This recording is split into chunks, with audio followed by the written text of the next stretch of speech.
Reviewing the Run Rocket. Let's go over the uses, pros, cons, and everything in between from using 4 Run Rockets actually at each of my last 2 jobs over the last 4 years. Stick around to the end of the video to get a full understanding of why I give this a 7 out of 10 and see if this makes the most sense for you and is the most valuable use of your money versus what you get out of it. So you put on the belt and the resistance is applied at the waist, and you can do anything you can put your mind to going away from the Run Rockets.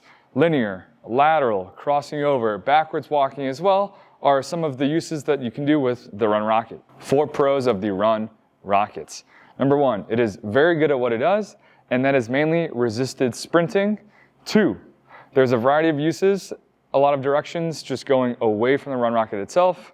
3, the inertia, or basically having the flywheel to get it going and also keep it going, is pretty similar to the feel of sprinting. Again, overcoming, having 0 speed and 0 inertia, having to accelerate and get out.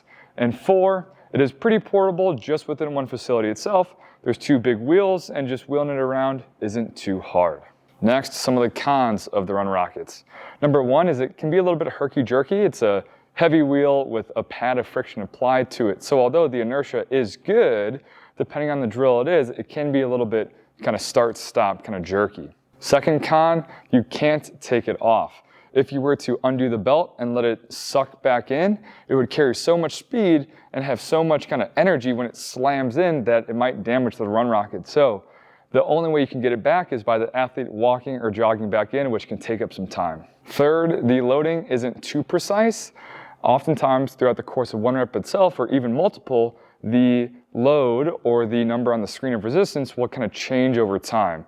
So you have to be very specific in checking in every rep, even from the beginning to end, to see kind of how the rep changes the resistance that you're applying. Next, in order to keep the Run Rocket from not tipping over, especially as the resistance comes up, is having to put a weight. There's a peg on the backside, or what I'll do with my athletes is hold it, which isn't a total con because then it keeps more athletes kind of engaged and going. But if you put a weight on the back, then you have to take it off, wheel it to a different location, put the weight back on. The last con is that it mainly just does one thing, and that is resistance against it. And it's only limited to 30-ish, 35 yards. I don't have my athletes personally go past 20 yards during a rep.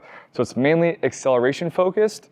Now, it's not to say that you can't be creative and there's more uses than I've come up with myself, but basically it's mainly just for acceleration within that kind of 20-yard length. So there you have it, my Run Rocket review and overall why I give it a 7 out of 10.